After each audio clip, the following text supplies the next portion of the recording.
vamos adiante.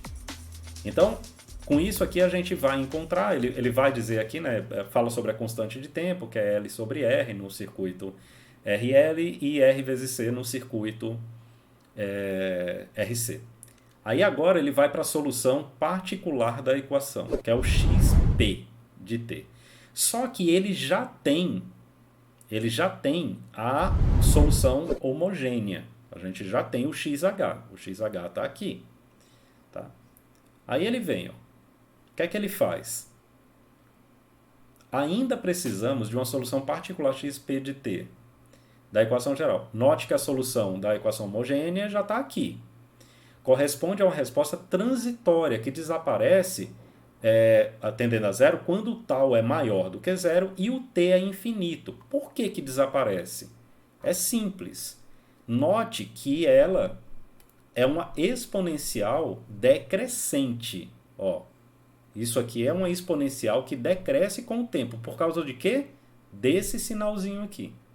Então, se o tempo vai ficando muito grande, o expoente vai ficando muito grande para uma constante de tempo positiva.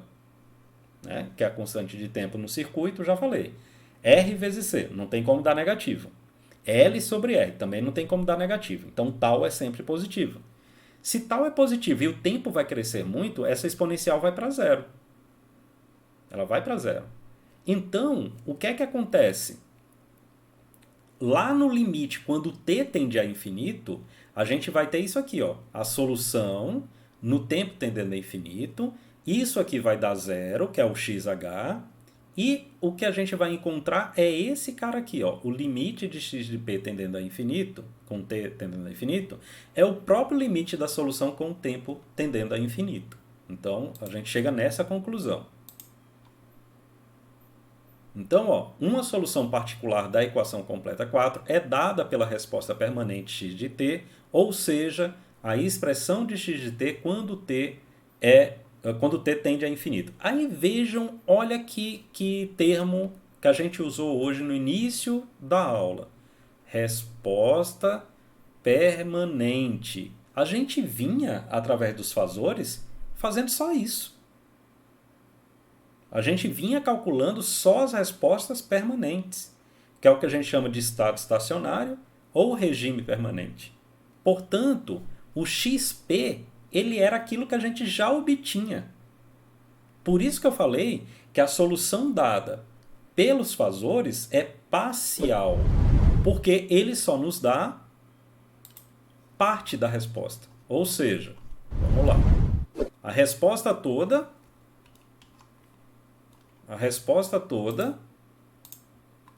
é XH mais XP. A gente só tinha o XP. Então, por isso que eu disse que era parcial.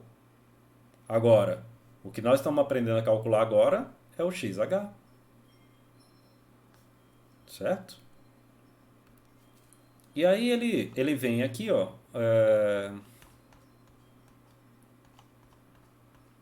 Resposta de um circuito RL ao degrau. O que é o degrau, né, pessoal? Vamos lá. O que é um degrau?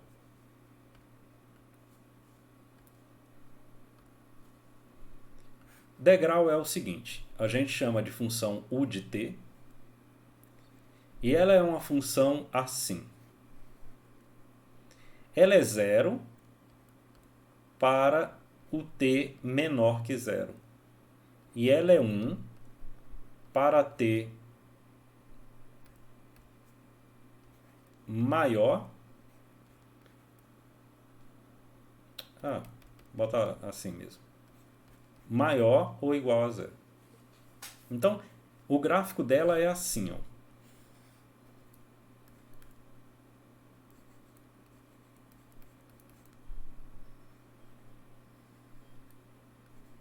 Pronto. O gráfico dela é esse daí.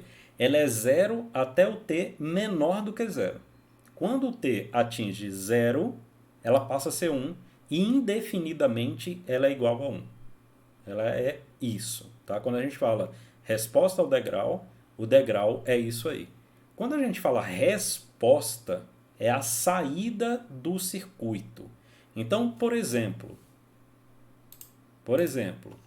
lá no primeiro circuitinho lá. O primeiro que a gente fez foi o RL. Então imagina que essa tensão aqui, ES, é um degrau. Então, qual a resposta para esse circuito se a fonte era zero até um instante anterior ao zero e ela é 1 para diante? Então, é essa situação, tá? E aí aqui, né? Aí ele fala, no circuito da figura 1 lá, aquele RL lá, ele coloca que a corrente inicial do indutor valha I0. Sabemos que para essa excitação o indutor irá se comportar como um curto, né? Porque não tem frequência. Ele vai ser um curto. Em regime, né, tendendo a infinito, e portanto nós vamos ter que a corrente em cima do indutor com o tempo tendendo a infinito é a própria magnitude da fonte E dividido pelo resistor R. Por quê? Porque o indutor e o resistor estão em série. Tá? E isso é o que ele chama de IP. Por que IP? Porque o tempo está tendendo a infinito. Tá vendo? Não é no transitório que isso aqui ocorre. É no infinito. Aí ele pega o IH, que é naquele formato que a gente já sabe, ó, A exponencial de menos t0 sobre tal, e soma com o valor permanente, com o resultado permanente, E sobre R. Então, essa seria a corrente sobre o indutor no tempo. Não é no regime permanente, não, no tempo.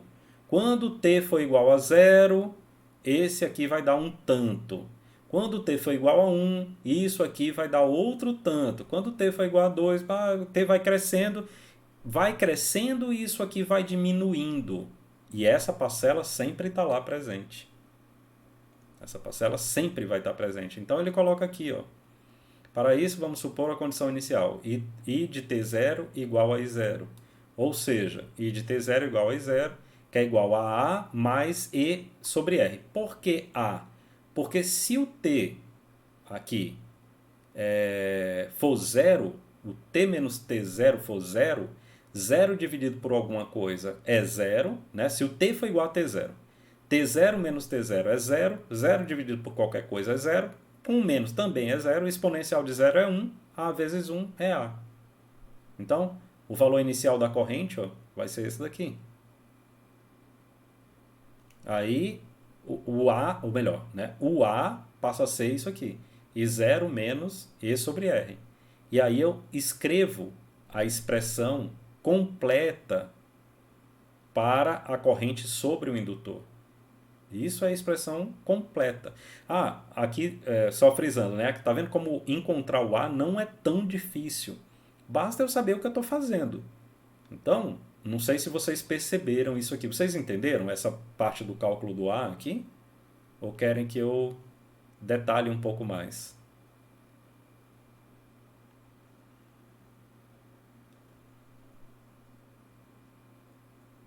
Tranquilo?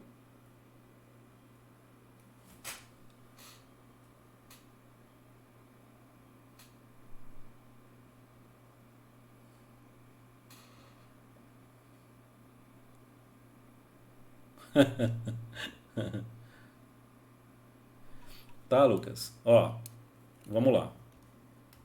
Deixa eu detalhar um pouquinho mais aqui. Primeira parte aqui. Ele fala aqui, ó.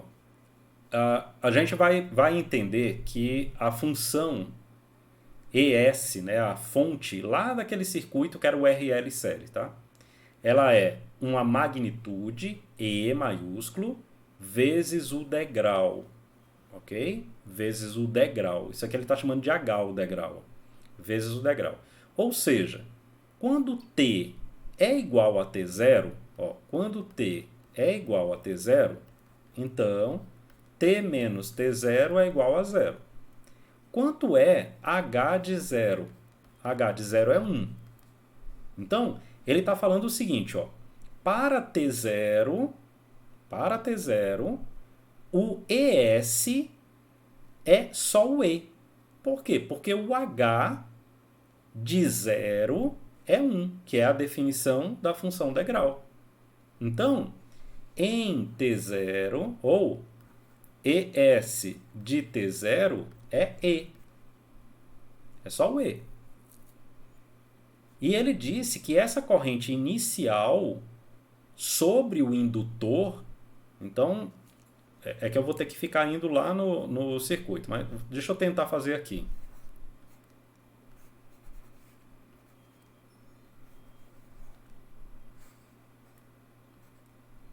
Então, a corrente aqui em cima do indutor, em T0, é I0.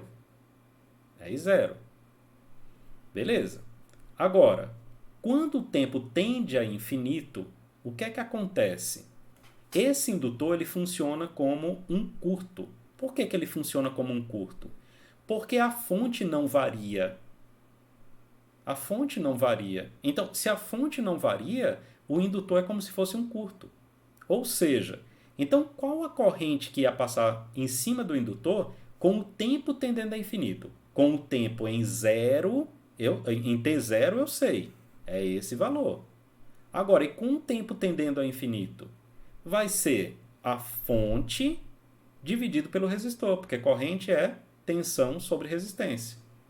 Então, ele fala, ó, com o tempo tendendo a infinito, eu tenho aquela resposta permanente. Permanente. Então, a corrente permanente sobre o indutor é E sobre R. Essa daqui é uma parcela fixa. Ela não muda, ela está lá no regime permanente. Lá depois que já se ultrapassaram várias constantes de tempo, o valor da corrente vai ser essa daí, E sobre R. Né? Mas e no início? E quando o tempo não está no infinito? Aí ele passa a discorrer a partir daqui. Ó. Aí vamos lá, vamos ver o que é que ele fala. Então, beleza. Agora a gente quer saber no tempo inteiro, a gente não quer saber só no infinito. No infinito, nós já sabemos, é esse cara que é igual a esse cara. Agora, e no início? Bom, aí a gente tem que lembrar que a resolução da homogênea é algo nesse formato. A gente viu isso mais para cima. Tá, mas eu preciso do valor desse A aqui. Ó. Sem o valor desse A, eu não consigo descrever o todo. Eu já sei quem é E, eu já sei o valor. Pois não.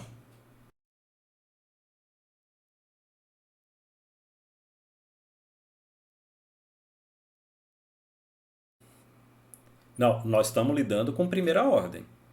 Na segunda ordem é outra coisa. De onde que, de onde que veio isso aqui, você lembra? Veio daquele fato de eu ter x ponto de t igual a 1 sobre tal, menos 1 sobre tal x de t, não é isso? Pronto, é primeiro grau, primeira ordem. Isso, exatamente.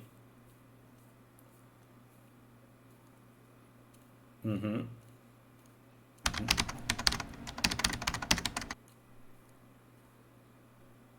Isso, para a primeira ordem. Isso,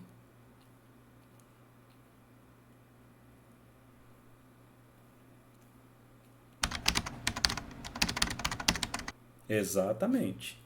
A parcela homogênea sempre vai ter esse formato, desde que o circuito seja de primeira ordem. Beleza? Nada, nada, não, pode interromper. Então, ó, esse cara é esse cara. Beleza. Só que eu preciso definir quem é o A, né? Eu tinha falado lá em cima, ó, muitas vezes o A é muito fácil da gente encontrar. Então, como é que a gente encontra? Ele veio para cá, ó. Ele disse o seguinte, tá? No início do tempo, no T0, a corrente tem que ser I0. Agora note, se eu vou escrever maior aqui porque talvez fique mais claro. Ó. A exponencial de menos t menos t0 sobre tal. Beleza? Se o t é t0, que está aqui, ó, se o t é igual a t0, então aqui vai ficar t0. Aí t0 menos t0 é 0. 0 dividido por tal é 0. Não existe menos 0, é 0. E exponencial de 0 é 1. Então isso aqui vira a. É por isso que veio o a para cá, ó. Então ficou a. E essa parcela, E sobre R, não mexe, porque ela não tem a ver com o tempo. Não tem o tempo aqui nela. Então, ela é fixa. Ela é como se fosse o coeficiente linear numa função de primeiro grau. O B. AX mais B. O B é B. Ele não é dependente do X, né? Ele não interage com o X. Então, beleza. E ele tinha falado antes o tempo inteiro que a corrente que atravessa o indutor no tempo t0 é I0. Então, ó, quando eu pego isso aqui e isolo o A, vai dar isso aqui.